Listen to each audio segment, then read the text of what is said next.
this afternoon. Use the raise hand function if you got questions for Coach Traylor. JJ, you can get us started.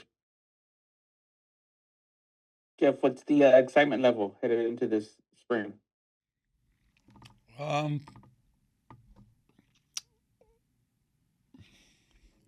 I don't know. I guess feel like we've been doing it since January. It doesn't seem like it's anything new going on.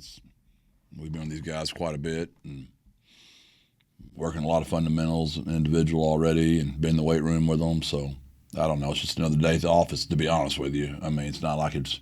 I guess getting the helmets on, I'd say excitement might come when we get the full pads on, but it'll just be a whole lot we've already been doing. But yeah, it's still spring ball, and I think it seems like we've been practicing forever already. Greg. Jeff, you guys this year brought in the largest signing class and the biggest group of newcomers in your tenure. How does that sort of change the process or how you approach the spring, if at all? Yeah, I think it's obviously the data shows that I've not adjusted very well to this. I mean, I've got to do a better job. And I've given the analogy, and I can't think of a better way. And I know it's kind of tongue in cheek, but I can't slow cook my brisket anymore. I got to get this sucker cooked in a microwave, and we've done quite a few things differently, just because of the turnover of your roster being so, to your point, it's the highest we've ever been. So we'll see. We've made quite a few adjustments, and we'll hopefully they'll turn into more wins. Do you have to spend more time on maybe some of the basics or some installs or even just culture stuff when you have more new guys, or is it sort of the same routine you would use to get ready in a normal spring? I'd say your order of priority has changed, Greg. I don't want to get too specific because I don't really want everybody knowing exactly what we're doing. But yeah, there's stuff you got to adjust. I mean, I've done a terrible job, obviously. We've underachieved the last 2 years, so I've got to adjust. It was nice when I had my roster and we could do a lot more and coach different ways. And we got 1-year teams now, so I've got to become a better 1-year coach and quit thinking like a 5-year coach, because you're not having them 5 years anymore. Those days are over. And I celebrate the heck out of Dan. I don't know that I'll ever coach a kid for 6 years ever again. Dan Dishman was probably the last one that'll ever happen to. And I'm grateful for I get to coach a kid for a year, and that's the way it's got to be. You get them for a year, coach them for a year. If you get them more than that, it's a bonus. JJ. Jeff, I was looking at the roster. To Greg's point, there's a lot of new names on there. Do you do anything special just to make sure you know all the guys' names, or because just with the like the jersey numbers and stuff, there's gonna be a lot of new guys out there Monday. I've been a head coach for 21 years, JJ, and I know y'all think I'm writing all kinds of unbelievable things down on my clipboard that I carry all the time.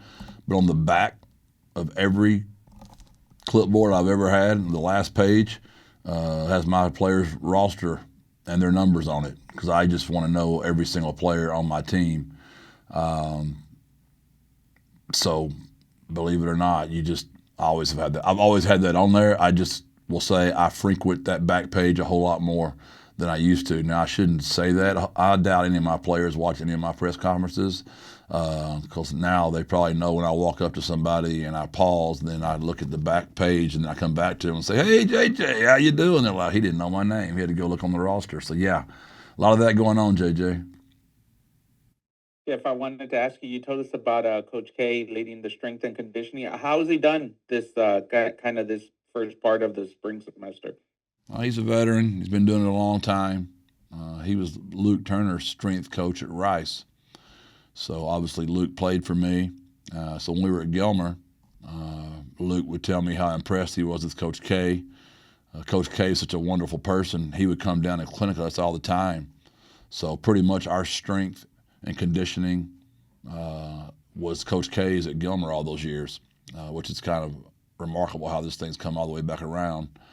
And glad to have him on our staff, and loves the Lord, great role model for our kids, and excited to have him. Jeff, how's the quarterback room looking headed into the spring practice? Well, we haven't got to see Owen yet. Owen, had surgery when the season was over, and he's still recovering, so he will not be at spring practice. He might be out there signaling and moving around some, but he's still recovering from his surgery. But Max has been great. Brandon's been great. And McGuire, those guys have been really, really good. Excited to learn Coach Bowie's new offense. And the quarterbacks will be, a whole lot more involved than they have been. So I hadn't seen Owen yet, but we've seen the other three. Greg. Jeff, what was it that Owen had to get fixed up? Just from his injury during the fall that he played with all year. I guess beyond that, what position groups would you say you are most focused on this spring where you feel like you need to get some good evaluations and identify guys who can contribute this fall? Well, we lost our entire defense again, so I'd say getting our personnel correct and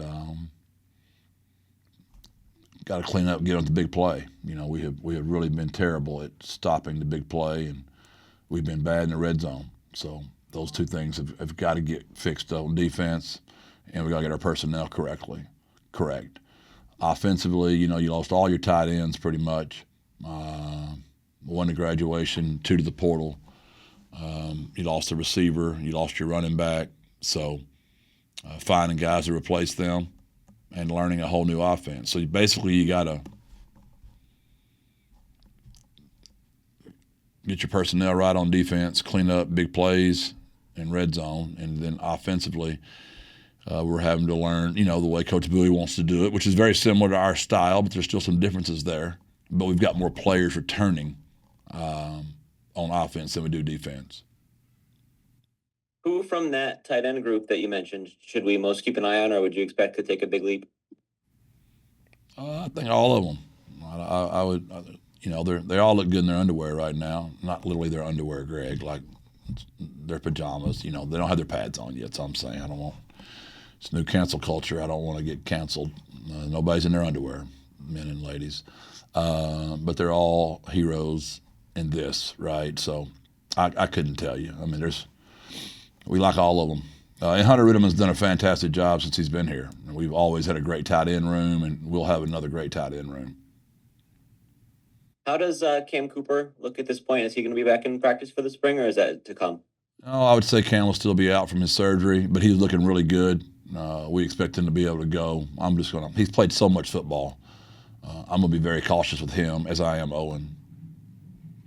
I know you highlighted the whole defense, but is there any position in particular that you think you might need to be more focused on trying to identify guys who can contribute where there's less experience? Well, you lost both your starting linebackers. You lost both your starting safeties. We're moving, Owen Pee Wee to inside linebacker, so you're looking for a nickel. We got to replace them. Yeah, pick your spot, Greg. We got to fix them all. JJ. Jeff, to piggyback on that, how's the group of edge rushers looking headed into the spring? They're long. We look the part. We're going to look good getting off the bus. We got to teach them how we want to play, and we got to get them in the right position so they can go make plays. That's going to be on us. But they look the part. They're really good kids. They're excited to be here. They've been a joy to coach so far. But everybody's got a plan. Do you get hit in the mouth? We ain't been hit in the mouth yet. So I'll let y'all know more after we have some padded workouts. But so far, so good. I mean, academics is going great. Every time I meet, our strength staff's proud. Our academics staff loves them. Compliance loves them. Training room loves them. They're really good kids. So I hope we're nasty enough to still be great on defense. Jeff, to circle back on the conversations with your offensive coordinator, Rick, just how are things going? What has been, I guess, some of the challenges? Is it verbiage, or just how the mentality, or just where are you guys at this point? Yeah, we've changed the verbiage. We've gone to Rick's verbiage, which was much more like our verbiage when I was a high school coach. So no, it's not going to be Andy Griffith and Rocky Balboa. It's not going to be that verbiage, but it's the way we communicate the verbiage and the way we articulate is the way we ran it at Gilmer. So Brandon Tennyson's way ahead of the curve. He already knows how to do all that, but everybody else is learning that. It's obviously easier on Kurt and I, but it's just that. We're just changing the way we communicate and how we communicate. Greg. Jeff, you mentioned Owen Pee Wee moving to inside linebacker. What was it that made you want to go that direction with him going forward? I think the kid has the potential to be, an NFL football player, and I think that's the best spot for him to get there. I don't think he covers the pass good enough in that nickel position, the way they want those guys to be in the National Football League. Not that he was bad at it, but just to play in the NFL is pretty hard to do. And I just think it'd be a good move for him. And it was kind of his idea, and I like it. And we're losing, obviously, Kendrick, and we're losing Shadrack. So he'll compete in there with, obviously, B-Tuck and Wally and some guys we brought in this semester. Another change from last year to this year is there's no second transfer portal window after the spring this time around. Does that change the way you approach practices in this process at all? Yeah, no doubt. No doubt. I mean, you're not negotiating with agents currently right now that they're already threatening to hold their players out. That's going to be our team, which is just such a blessing. Kids need to be held, to a standard, and their agents can start playing all that game in December. We're not playing the game in February, March, and April, knowing that you can't fix your roster. We've been really burning bad the last 2 years just by in May getting blitzed, and it really hurt us. But I got to do better. I mean, it's nobody's fault but mine. I got to do better. Does that make it easier? It sounds like to be maybe a little harder on guys or more demanding when you need to at this time of year. I just think it helps the kid. We were always hard and demanding, but it helps the kid to be focused, right? I mean, when you got somebody in your ear saying, if they don't do this, we're going to leave, you can imagine what that's like coaching that young man. And that's the deal in all this stuff. It's the outside noise in those kids' ears that hurts them. It's not like I can't imagine many coaches changing. I mean, we've still held them to the same standard, but it's like, yeah, you're going to do what you're supposed to do, Greg. Then you're going to be in my office, my agent's saying this and that and this school and that school, and you're like, come on, Greg, can't you just write the article for the San Antonio Express News today and let's not be thinking about the New York Times right now? I mean, that's just kind of that kind of stuff, and that's a lot of distractions. And have you guys finalized the details around the spring game and what that's going to look like, or is that something you're still working on? We're getting closer. We're going to do it at the Alamo Dome. Shooting to be around noon, and but those details hadn't been completely final, but that's where it's headed right now. JJ? Jeff, what do you expect the offense to look like in the spring without Owen out there? Yeah, I think Brandon and Max have done a really super job. It's been a great experience for those guys. They got to play a lot last year because Owen didn't practice very much last year. Owen just played in the games. He basically walked the whole season. So they got a ton of work. And obviously McGuire being in here, he's gotten a lot more work than probably any high school senior would get. So those three guys have been spinning it around for us in all of our individual work.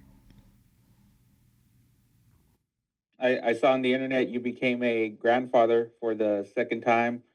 Just what was that like, and has that changed any of your outlook headed into another season of football for you? She's perfect. Her name is Georgia Jean, and good old country name. All she does is squeal when she's hungry, and I don't even know if I've heard her cry hardly at all. And Carrie's been up there with her the whole time, and obviously I had to come back for work. But when Ron Ritterman told me, he was retiring and the reasons why, I told him he can't be telling my family all those reasons. They'll expect me to hang it up, and I got a lot more ball left in me. I hope he doesn't convince Patty that he loves her more than I love Care Bear. I could be in trouble, boys. Anything else for Coach Traylor today? All right. Thanks everyone for joining us. Appreciate Thanks, Jeff. y'all. God bless. Jeff. Birds up.